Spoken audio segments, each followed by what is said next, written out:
যারা 5 পর্যন্ত টেবিল শিখে গেছো তারা খুব তাড়াতাড়ি এই মাল্টিপ্লিকেশনগুলো শুরু করে দিতে পারো।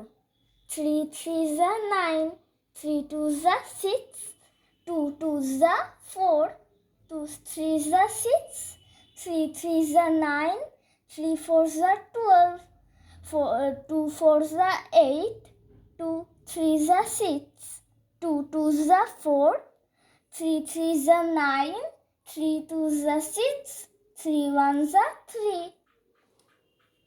নিচের দেয়া মোবাইল নম্বরে হোয়াটসঅ্যাপ করে চ্যানেলটি অবশ্যই সাবস্ক্রাইব করে রাখবেন।